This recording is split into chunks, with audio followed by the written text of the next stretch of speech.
Assalamualaikum warahmatullahi wabarakatuh.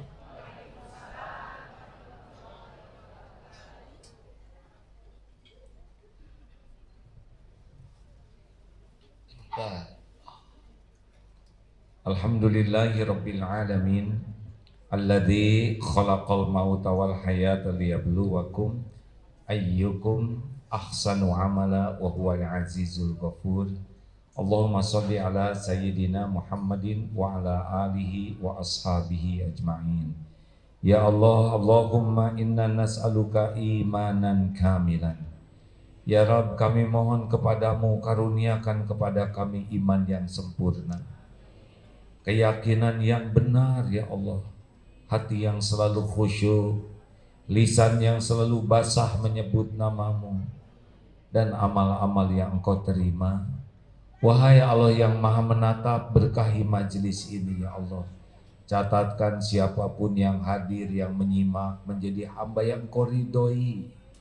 Karuniakan kepada kami nikmatnya ibadah, rizki yang halal barokah, kehidupan sakinah, sisa umur istiqomah, akhir hayat husnul khotimah. Kumpulkan kami jadi ahlul jannah. Taqabbal minna ya karim, innaka antas samiul alim. Taqabbalallahu minna wa minkum. Semoga Allah menerima amal-amal kita. Mohon maaf yang sengaja, yang tidak sengaja, dimaafkan. Alhamdulillah. Bapak Ibu yang baik,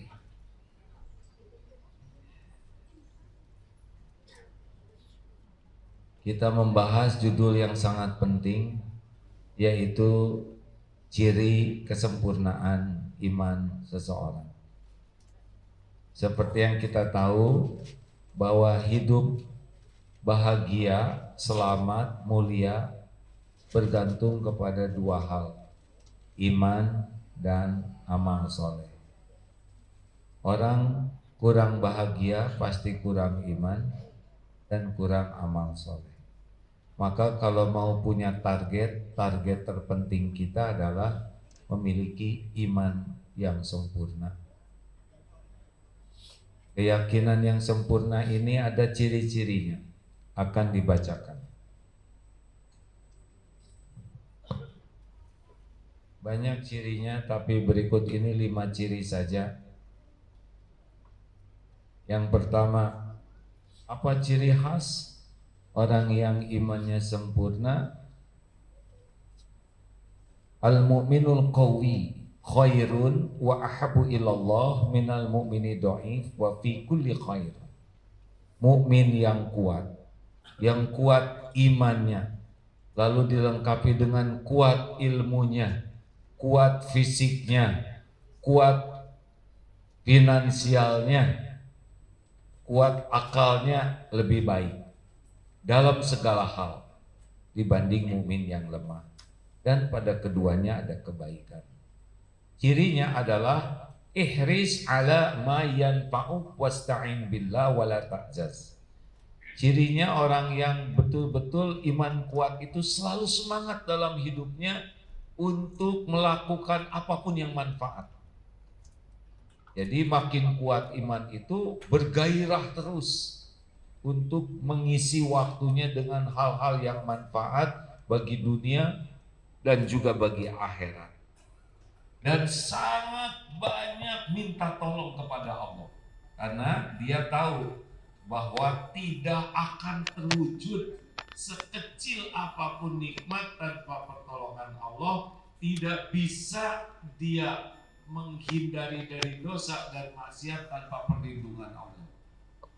Jadi terus minta tolong. Contoh, la haula wala quwwata illa billah.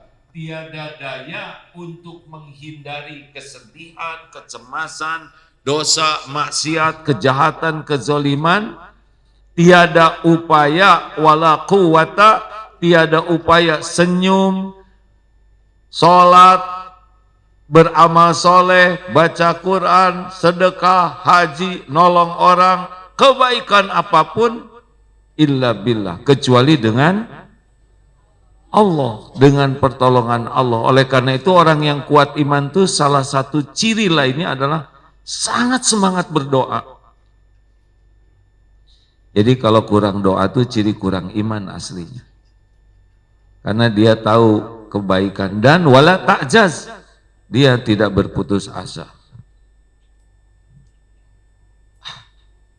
Ya, pasti lihat ke sana semuanya. Dalam teori pidato memang begitu.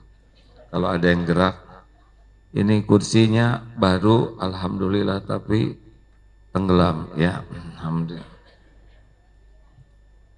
Ternyata baru dan bagus tidak identik dengan cocok, ya. Lebih tinggi kan, walaupun 10 cm. Lanjut. Jadi kalau ingin lihat orang yang imannya kuat, hidupnya tuh bergairah terus untuk melakukan hal yang manfaat. Belajar, beramal, semangat saja. Dan sangat banyak minta tolong kepada Allah dalam segala keadaan. Karena dia yakin, wa ma bikum min ni'matin faminallah. An-Nahl 53, nikmat apapun yang ada padamu hanya dari Allah. Dan tidak akan putus asa, tidak bisa putus asa, karena dia tahu Allah sangat menepati janjinya untuk menolong.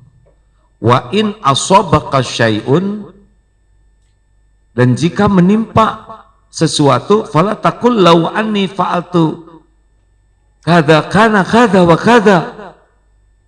Kalau menimpa sesuatu, janganlah mengatakan seandainya begini, pasti begitu. Seandainya kamu tidak makan rujak, tidak mencret. Seandainya kamu tidak pergi, enggak celaka. Tidak. Walakin qul qaddarullah wa ma syaa fa'al. Ini sudah takdir Allah. Ini sudah ketentuan Allah, dan Allah berbuat apa yang dikehendakinya. Fa innallahu taftahu amalai syaitan. Karena perkataan seandainya membuka pintu tipu daya setan. Makanya orang-orang yang imannya kuat, kalau terjadi sesuatu, terima. Misal, ibu dimarah suami, terima. Atau sebaliknya lah ya. Terima, qadarullah itu. Tidak ada satupun kata-kata, perbuatan yang lebih dari itu, fitnah, tuduhan, atau ancaman dari siapapun kecuali izin Allah. Tidak ada yang bisa terjadi tanpa izin Allah. Apa Bapak pikir ada yang bisa melakukan sesuatu tanpa izin Allah? Tidak ada. Setiap makhluk itu ciptaan Allah, milik Allah, hanya bisa terjadi biiznillah. Terima dulu ya, bukan berarti menerima, setuju. Misal kita difitnah, terima dulu. Karena emang ini udah terjadi. Ma asaba min musibatin illa biiznillah. Tidak ada satupun musibah yang menimpa kecuali dengan izin Allah. Kalau iman mesti dia akan qadarullah. Turun dari tangga terpeleset, astagfirullah, qadarullah, ya, baru astagfirullah. Lagi jalan, ranting jatuh, peletuk kena kepala. Itu tidak kebetulan. Itu jelas Allah yang mengatur. Tapi kenapa Allah ngatur kena kepala saya? Justru itu yang harus dipikirkan. Kepala banyak, kenapa tepat kepalanya sendiri? Ini serius. Nah, orang yang kurang iman, oh, kamu sih coba kalau enggak ini, seandainya, oh udah ribet-ribet. Kalau orang punya iman, qadarullah. Ini sudah takdir Allah, harus saya jalani. Jadi dia ridho, faman radiya falahur ridho. Tenang, tenang. Makanya orang-orang yang kuat iman, ciri khasnya itu apapun yang terjadi disikapi dengan sikap terbaik, jadi menguntungkan. Ajaban li amril mu'min inna amrahu kullahu khair. Sungguh mengagumkan, menakjubkan keadaan orang yang beriman. Semua urusannya tuh jadi kebaikan. Diberikan nikmat, syakara fakana khairullah. Diberi nikmat, dia bersyukur, maka itu kebaikan baginya. Wa in atsabathu dharra'u sabar, diberi kemudaratan, sabar, fakana khairullah, itu pun baik baginya. Jadi ciri orang yang imannya kuat mah, apapun yang ditakdirkan Allah jadi kebaikan. Sama Pak, dipuji, dicaci, sehat, sakit, ada, tiada, diangkat, diturunkan, dihormati, difitnah, sama-sama apa? Sama-sama ujian. Dan diterima. Giliran dipuji, yakin Allah yang menggerakkan orang memuji, dia tawadu. Giliran ada yang mencaci, yakin yang mencaci juga hamba Allah dengan izin Allah, sabar. Kadang dihormati, kadang diremehkan, sama ya. Kadang dikasih uang, kadang ditahan rezekinya, sama bagi orang yang beriman. Semuanya adalah ujian yang disikapi dengan sikap yang disukai Allah. Makanya orang beriman itu menakjubkan sikapnya tuh. Kalau yang kurang iman gimana? Ya itu dia. Dikasih nikmat, cuman segini. Ini kurang asin nih. Dikasih garam kurang manis. Dikasih ini kurang banyak ya. Dikasih ini kurang bayarannya gitu. Ada orang yang dikasih apapun selalu tidak baik karena dia sibuk dengan keinginan. Ketika diuji mengeluh, padahal mengeluh tidak menyelesaikan masalah. Jalanin saja hidup ini, jalanin saja. Semuanya sudah diukur oleh Allah dan pasti ada kebaikan.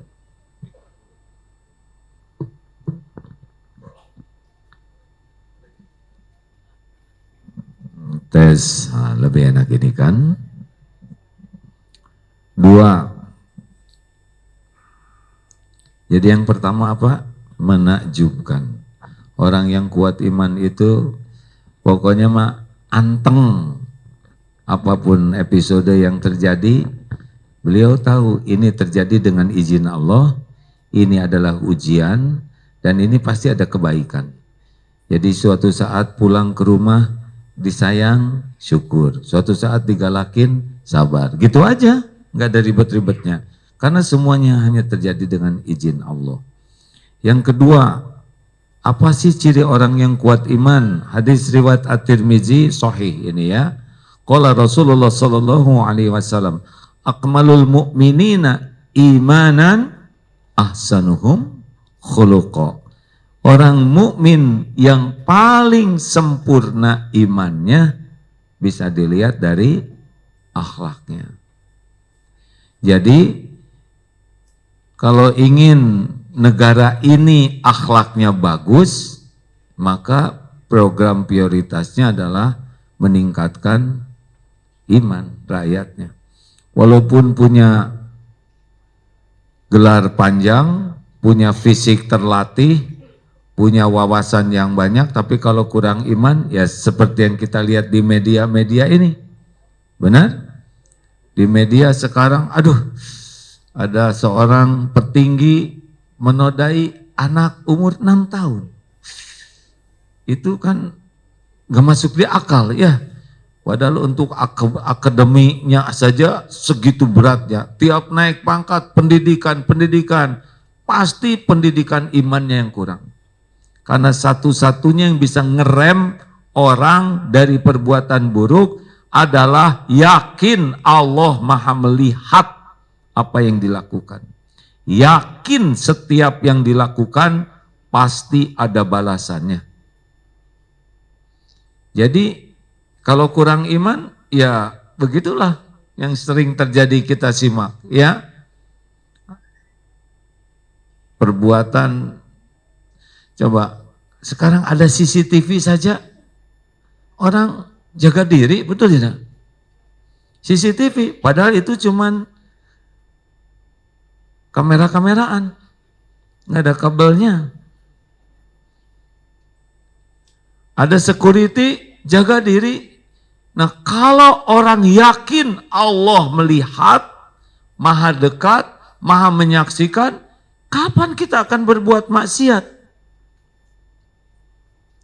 Makanya hati-hati kalau punya anak dididik segala macam, tapi kalau tidak ditempa keimanannya, maka susah. Susah Pak. Kalau orang tidak takut kepada Allah, aturan sehebat apapun akan dikadalin. Benar. Hanya satu-satunya yang paling efektif membuat orang tercegah adalah dia takut. Allah murka karena Allah menyaksikan perbuatannya. Jadi ibu jangan bangga ya Bu, kalau ada suami takut ke ibu gitu. STI, suami takut istri. Karena baiknya ya cuma di depan ibu aja. Nanti di luar merdeka.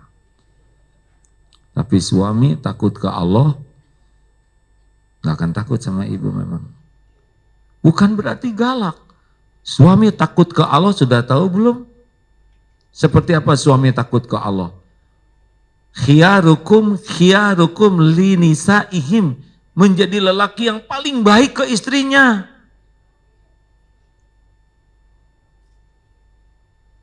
Wah, mikir. Kalau gitu suami saya takut ke siapa ya? Ke saya enggak baik. Oh serius, itu dalilnya Rasulullah yang lanjutan yang tadi kan itu dalilnya. Jadi kalau ingin tahu kualitas kita nih lelaki, ini kita lelaki yang lelaki ya. Apakah baik di kantor? Itu udah pasti baik? Mudah-mudahan iya, tapi belum tentu. Apakah di masjid baik? Itu udah pasti baik?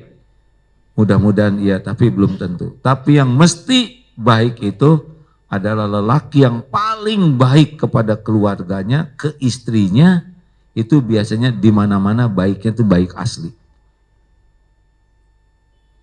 Aduh, ibu-ibu ini cerah gitu. Masalahnya saya belum punya suami, ya nggak boleh mikir. Ada juga suami orang baik sama saya, itu beda urusan.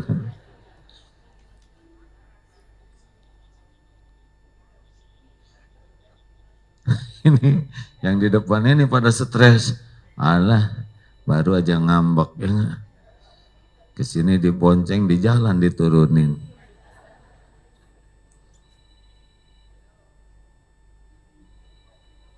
Nah, tenang aja, ibu nggak usah dikomentarin. Yang punya HP aja udah itu tanda keimanan, Bu, diam. Sekarang gini, kan barusan HP bunyi. Yang punya HP aja udah menderita tuh. Tanpa disuruh, Bu matiin, itu sudah lebih tahu dari kita. Masalahnya tidak semua ibu-ibu tahu cara matiin HP ya kan. Oh iya, apalagi yang sudah senior, yang gaptek dibeliin HP modern. Diputar-putar aja.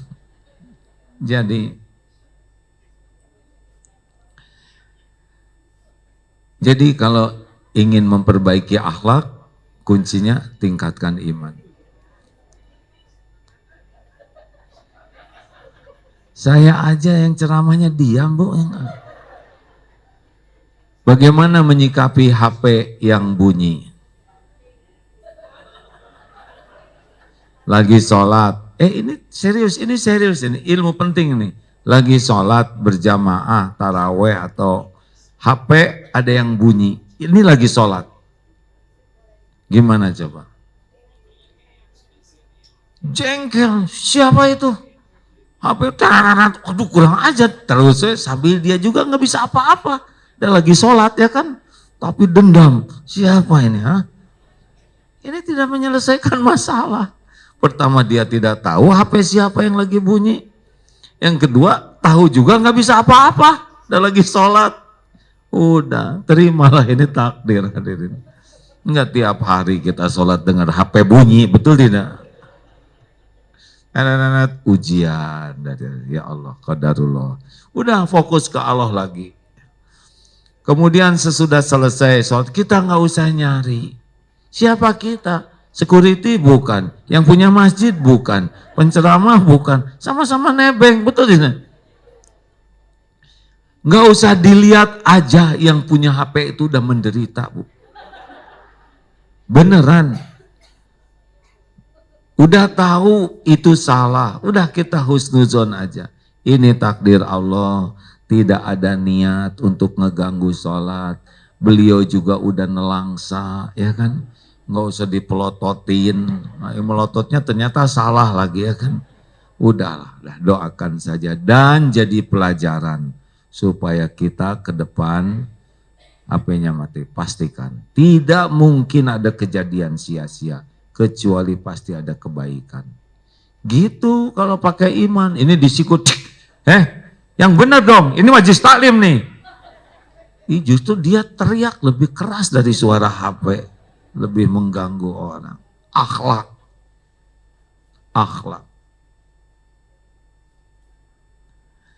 Lanjut.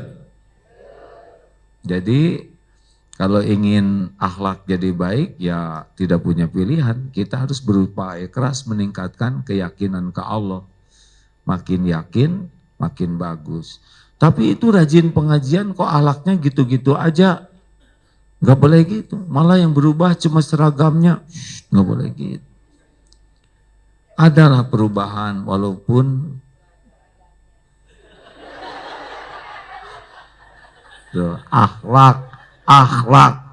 akhlak itu respon spontan. Ada perubahannya walaupun belum sempurna, maksud saya gitu seragamnya. Nah, berbaik sangkalah bahwa orang itu berubah. Dengar ya, ada yang ke majelis taklim berubahnya hanya dua step, tapi dari minus. Itu kan bagus, betul tidak? Dulu dia nggak pernah sholat, sekarang sholat nggak pakai sholat sunnah. Itu kan lebih bagus. Jadi perubahan yang menurut kita belum besar, siapa tahu kalau dilihat latar belakangnya itu sudah besar. Udahlah, mau ngapain kita ngomentarin ibadah orang. Itu kok jidatnya hitam ya, ria. Loh, jidat kita yang mana? Kalau jidat kita yang ini, pikirin jidat sendiri. Kalau jidat orang lain, husnuzon. Mungkin banyak sujudnya, tapi Rasul juga nggak ada riwayat. Beda-beda ketebalan kening itu, ya.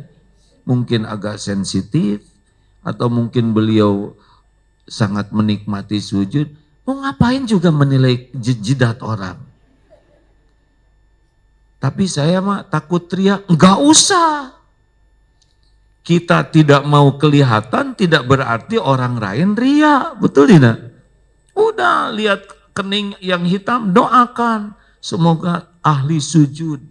Selesai, itu akhlak. Ngapain hitam itu ria? Ria dari mana? Kita yang justru suudon yang jadi dosa. Akhlak. Lanjut. Apalagi cirinya, man kana yu'minu billah wal yaumil akhir falyaqul khairan aw liyasmut. Barang siapa yang beriman kepada Allah dan hari akhir, hendaklah berkata baik atau diam. Jadi orang yang kuat imannya itu sangat terukur dari perkataannya. Makin kuat iman, makin yakin Allah Maha mendengar. Makin yakin malaikat mencatat. Tidak ada satu patah kata pun yang diucapkan ma yalfidzu min qaulin illa ladaihi raqibun atid. Malaikat mencatat, Allah Maha mendengar dan pasti dihisab. Jadi keimanan seseorang bisa nampak dari caranya berbicara.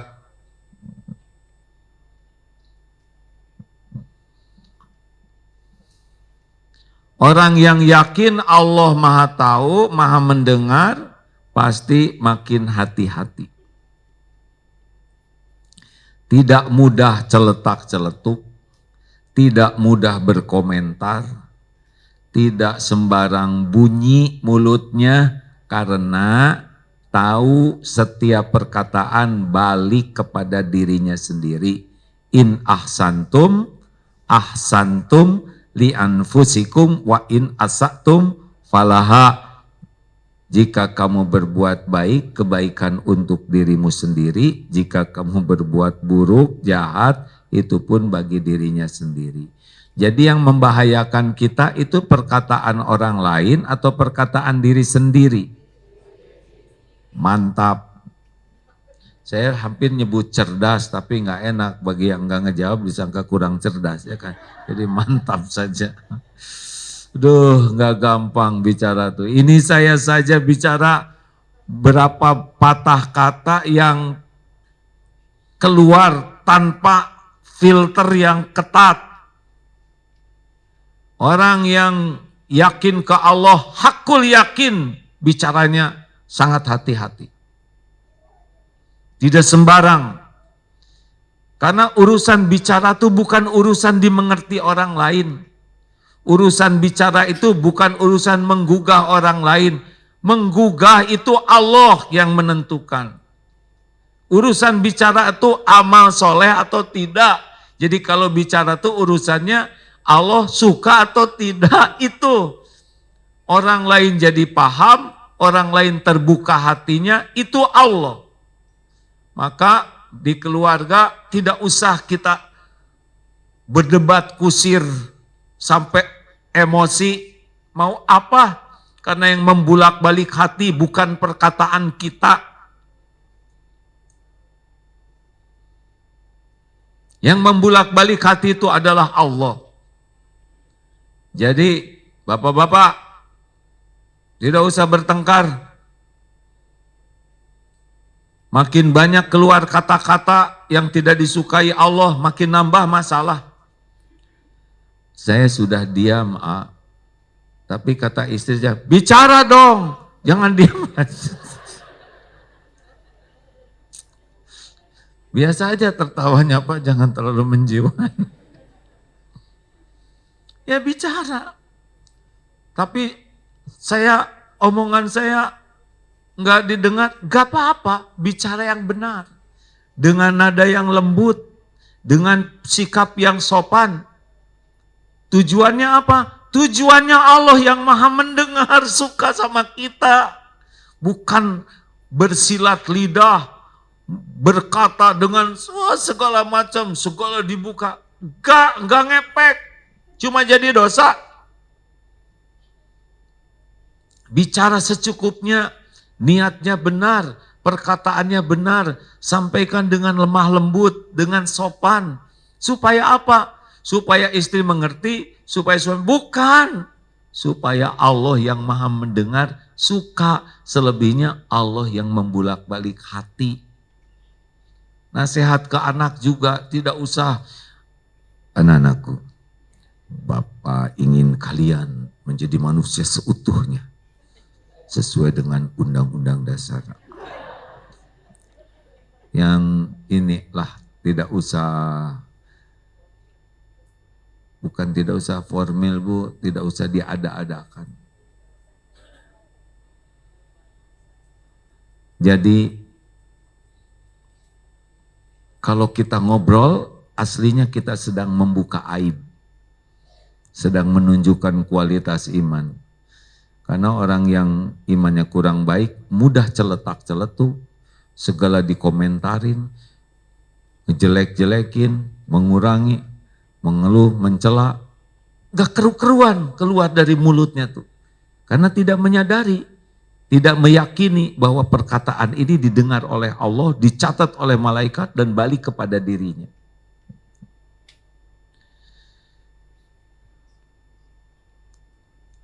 Lanjut.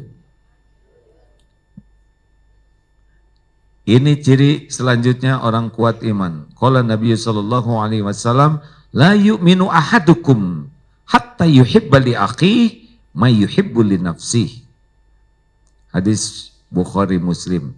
Tidak sempurna iman salah seorang di antara kalian hingga mencintai, menyukai apa untuk saudaranya sebagaimana suka untuk dirinya.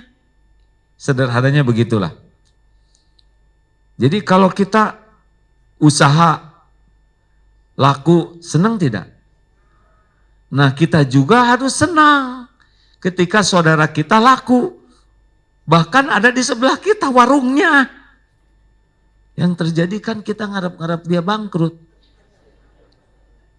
Kenapa?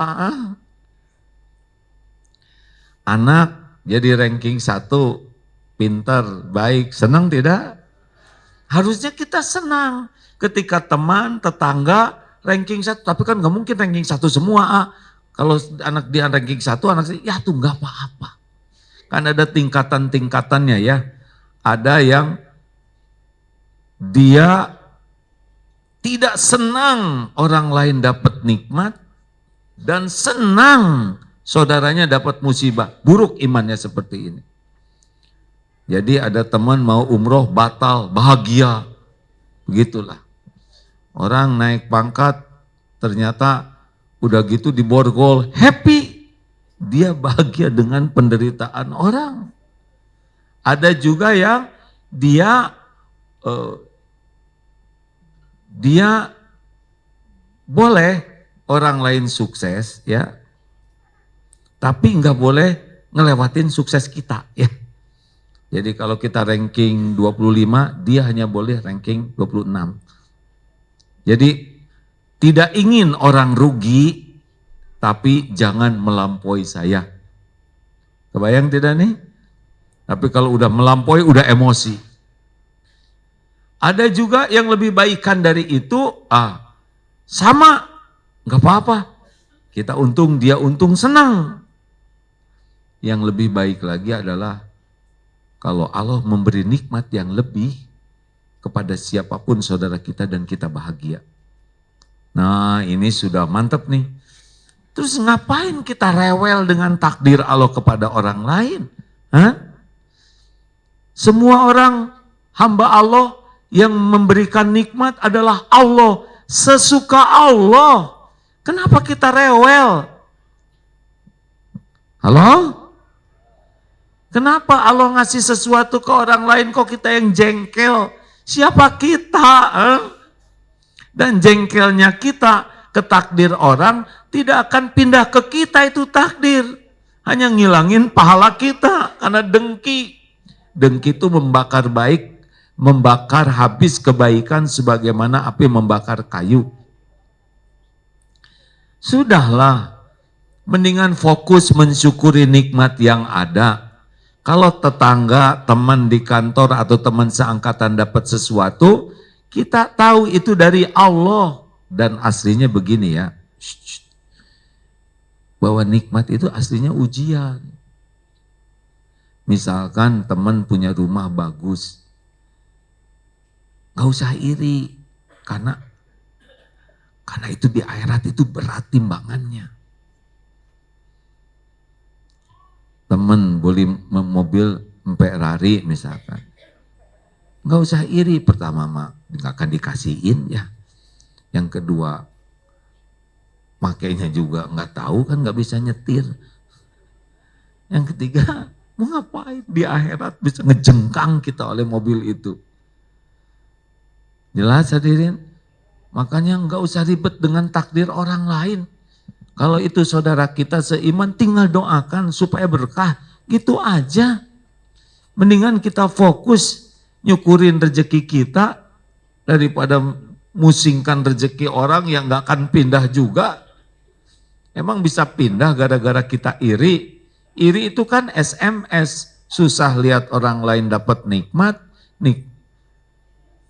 Senang lihat orang lain. Ya begitulah. Susah lihat orang senang. Senang lihat orang susah.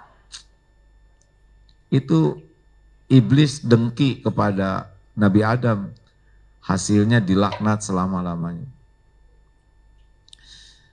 Sebetulnya tidak rumit ya dalam bergaul.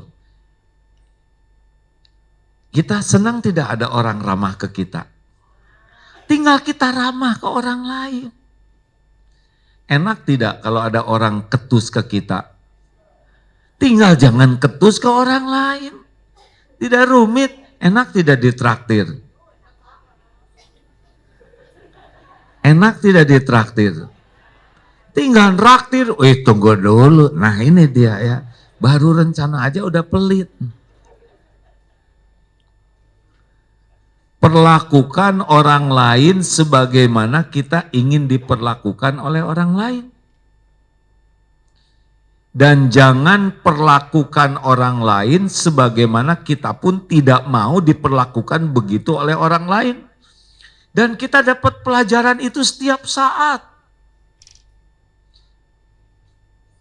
Orang sopan ke kita, enak.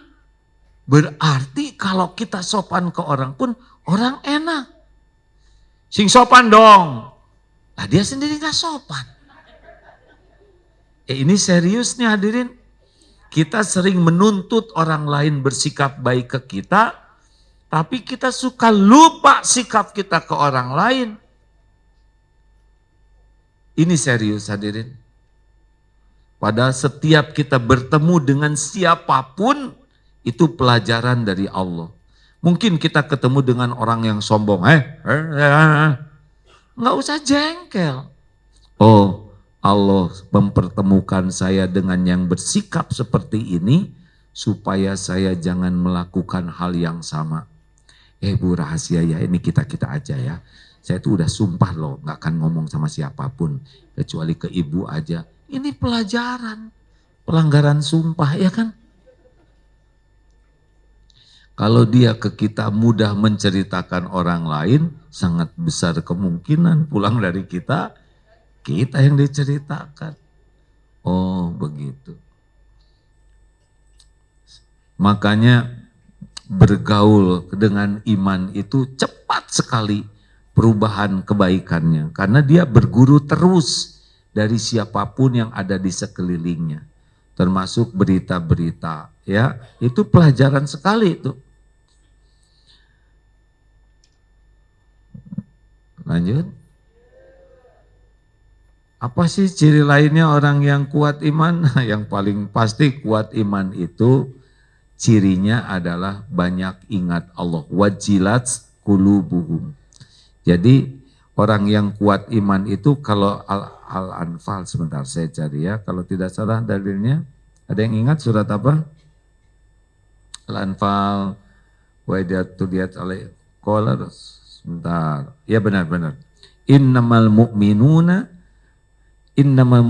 alladina idza dzukirallahu wajilat qulubuhum. Kalau orang yang makin kuat iman itu setiap mendengar nama Allah itu bergetar hatinya. Ada rasa gitu. Jangankan ke Allah. Dulu kita kalau zaman SMA gitu di absen disebut nama si dia kan bergetar. Ya kan? Nggak jelas pisan, padahal dia mah nggak kenal sama kita. Ada yang naksir sama seorang artis ya, artisnya Korea, nggak kenal sama sekali. Tapi sampai kelenger itu jatuh cinta. Nah sebetulnya dan tiap lihat namanya, disebut namanya ada rasa.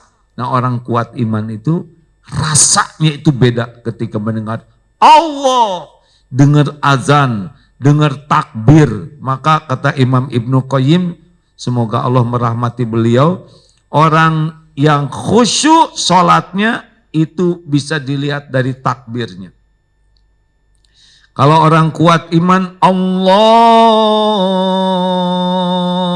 Akbar, dengan yakin Allah Maha Besar, semesta jagat yang begitu dahsyat ada dalam genggaman Allah. Allah Maha Besar. Terus apalagi yang mau masuk ke sholat kita kan? Bisnis, gak ada apa-apanya. Ancaman orang, gak ada apa-apanya. Tapi karena takbirnya jelek, baru mulut aja, maka sholat itu masuk segala macam tetek bengek. Ada yang ketika sholat itu inget peda, bayangkan. Aduh, astagfirullah. Masa mulut menyebut Allah Maha Besar yang diinget peda? Saking kurang ruh imannya, jadi justru sholat itu udah pesta perencanaan, nunggu paket. Kenapa paket belum datang aja? Cara mulangin paket rendah sekali. Bayangkan di hadapan Allah yang diingat itu cetek-cetek. Astagfirullahaladzim. Dulu pernah ditegur oleh guru ketika lagi usaha ayam. Bener aja tiap takbir Allah, ayam aja yang kepala. Astagfirullahaladzim. Sekarang udah bangkrut ya. Bu, Pak, ciri orang yang kuat iman. Ala bidzikrillah tatma'innul qulub. Tenang, adem, ajeg ya. Tidak gerasa gerusu, tidak ribet. Karena dia tidak berharap ke makhluk. Ibu bapak tahu tidak pangkal kegelisahan yang awal apa? Berharap kepada makhluk, manusia. Berharap diketahui, diakui, dihargai, dihormati, dicintai, diberi.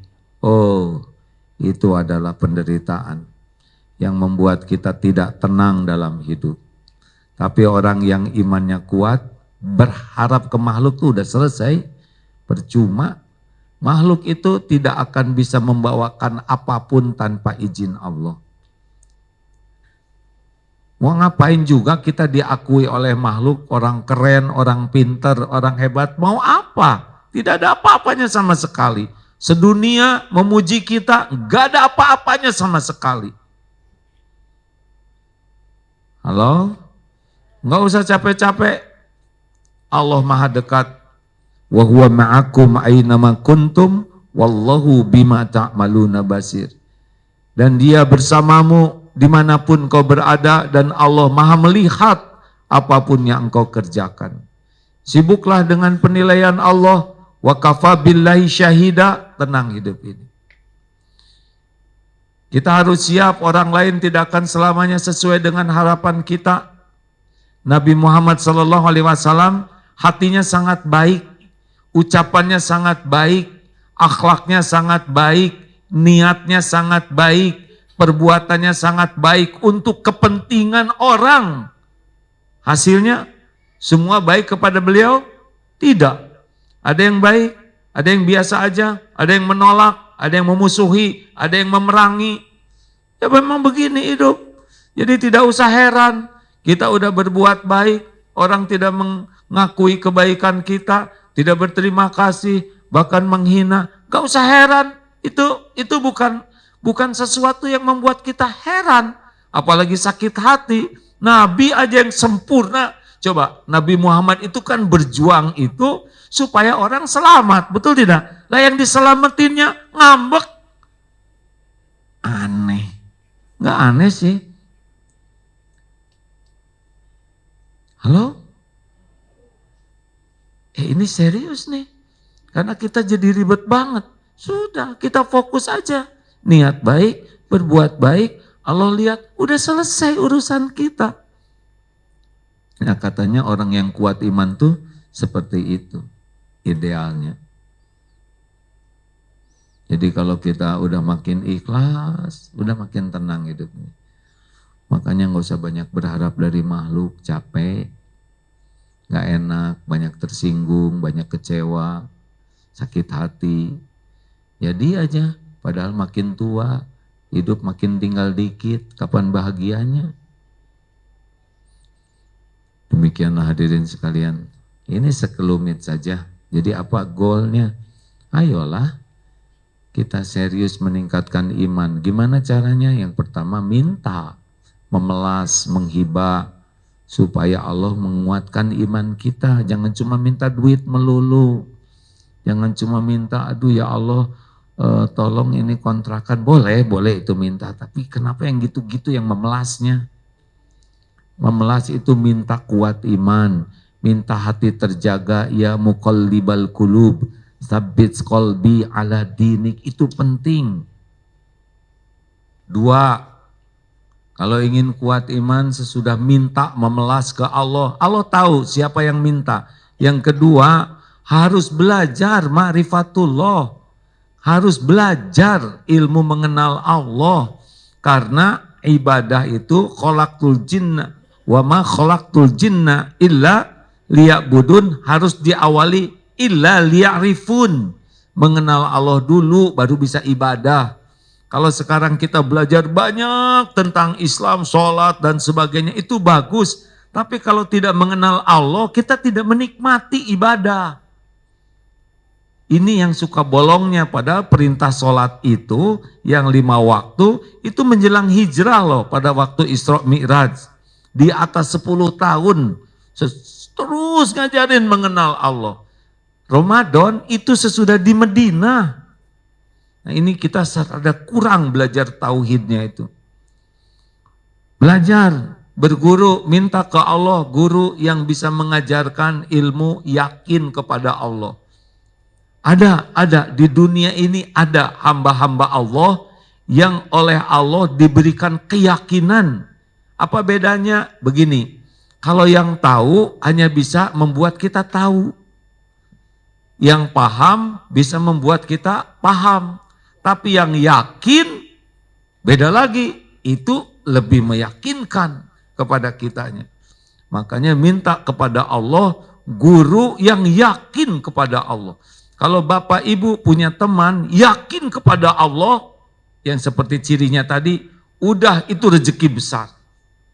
Kalau ada pendamping hidup Bapak Ibu yang yakin ke Allah, pasti tidak sempurna, tapi itu rezeki besar, karena akan menularkan keyakinan.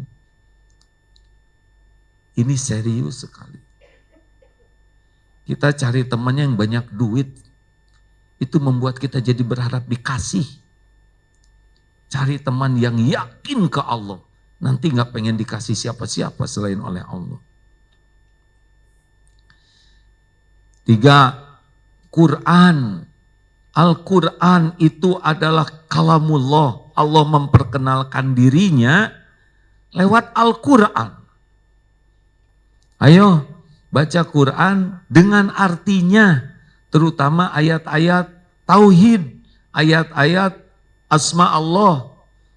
Nanti kita makin yakin. Berapa banyak orang non-Islam baca terjemah Quran karena nggak bisa baca Quran yang asli. Lalu tambah yakin ke Allah dan jadi Islam dan mantap lagi yakinnya. Tapi berapa banyak umat Islam yang baca Quran tapi tidak baca terjemah, semoga dapat pahala. Tapi kalau baca artinya, mengerti artinya, selain dapat pahala, dapat hidayah. Apalagi belajar asmaul husna dan sifat-sifat Allah. Itu wajib hadirin. Kalau kita udah yakin Allah pemberi rezeki, udah gak ribet lagi hidup ini. Allah satu-satunya yang menguasai rezeki. Wa ma min dabatin fil ard illa 'alallahi rizquha. Kapan rezeki itu datang, jumlahnya berapa, bentuknya seperti apa, di mana, itu Allah yang ngatur. Kapan dimudahkan, kapan disempitkan, kapan diadakan, kapan diambil. Semuanya itu pekerjaan Allah Subhanahu wa Ta'ala. Makhluk itu cuma jalan saja, kayak kita dagang. Pembeli adalah, kata siapa raja? Pembeli adalah yang beli. Ya. Kecuali kalau Raja Salman. Membeli cuma nganterin rezeki kita. Ini udah nawar habis-habisan, tapi dia nggak jadi beli. Kenapa ya? Karena bukan rezekinya. Adzan tutup, gimana dong? Kalau ditutup yang beli gimana? Ajak sholat. Tapi dia nggak mau sholat, malah dia jadi nggak jadi beli. Gimana ya? Berarti bukan rezeki, beres. Kalau udah yakin. Makanya belajar asma wa sifat Allah. Lalu apalagi yang terakhir? Bergaulah dengan orang-orang yang yakin kepada Allah. Ketularan hadirin. Jangan gaul dengan yang ragu. Menarik, ada seorang hamba Allah ketemu di sebuah mall waktu mau sholat, mau bicara, aduh, tapi sepertinya sedang sibuk AA-nya. Qadarullah kemarin jauh-jauh pulang dari Jogja, masuk lagi ke mall itu mau sholat. Dan beliau ada di sana, sebelahan. Terkabul, saya mau bicara. Jauh-jauh tuh dari Jogja saya ke sana. Karena beliau ada yang mau ditanyakan. Mau nanya, nggak tahu alamat, nggak tahu nomor telepon, tinggal diatur oleh Allah waktunya. Presisi itu bukan kebetulan. Makanya Masya Allah, mudahlah kalau kita yakin ke Allah, Allah yang ngatur semua urusan. Ini maaf ya, waktu umroh beberapa waktu yang lalu, ada teman jauh dari Amerika. Wah, pengen ketemu pas tidak tahu di mana. Suatu saat masuk ke jalan, ada yang nunjukin, ayo jalan ke kolong yang tidak pernah. Loh, ketemu di kolong. Ih, aneh pisannya. Saya juga baru tahu ada kolong itu. Ternyata beliau lagi belanja di sana di kolong. Ini kebetulan? Bukan, nggak ada kebetulan. Semuanya Allah yang ngatur. Kalau yakin Allah yang ngatur, enak hidup ini. Percayalah. Setiap kejadian ada hikmahnya. Setiap kejadian pasti jadi kebaikan kalau disikapi dengan tepat. Insya Allah kita tidak akan rugi apapun yang terjadi. Kalau kita niatnya baik dan caranya benar. Masya Allah. Terima kasih hadirin sekalian. Jazakumullah khair. Assalamualaikum. Bersama Saling Sapa TV.